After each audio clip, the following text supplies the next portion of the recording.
Тони Петковски од битолското село Велушина има 10 молзни крави и годишно произведува 40 тони млеко.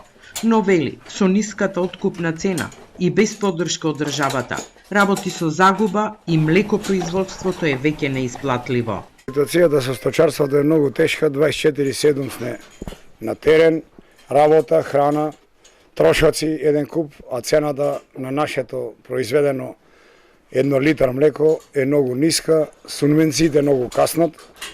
Да ги земаме редовно сунвенциите, некако може да се покриваме, ама како што не е се редовни, ситуацијата е многу опасна. Сточниот фонд во Пелагонија е десеткуван, а производството на млеко драматично се намалува. Сточарите со години наназад предупредуваа и бараа поддршка од државата. Сега велате веќе доцна, млеко ќе има се помалку. Додека млечната криза чука на вратите, пелагониските сточари ги продаваат кравите и велат дека на Македонија и се заканува најголемиот недостиг на млеко. И останатите сточари веќе губат надеж дека работите можат да се подобрат. Кој ќе го натераш штиптала да оди со таа цена млекото 25-26 денари, ќе го натераш некој да молзи. Нема, а кравата дневно ќе изе дупло тоа што го земаме ние. Една крава дневно ќе изе дупло.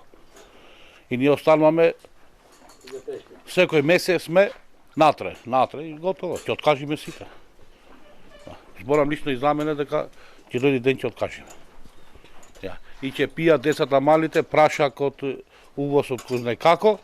Пелагониските млекопроизводители и денеска побараа владата да им ги исплати субвенциите за 2 години наназад. Секој ден млекото го носам од отред. Секој ден да носиш млекото, тоа е нафта.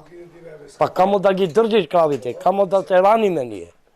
И дојде многу тешко. Не знам што ќе биде.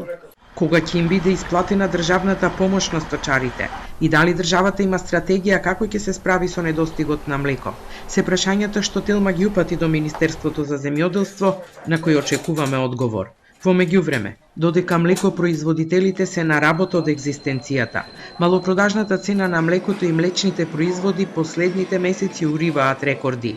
Веќе се најавува ново поскапување, а министерот за економија Крешник Бектеши вчера рече дека ограничувањето на маржата за млекото и млечните производи која важи до крајот на месецот, ќе продолжи до крајот на годината, иако оваа мерка не го спречи вртоглавиот пораст на цените.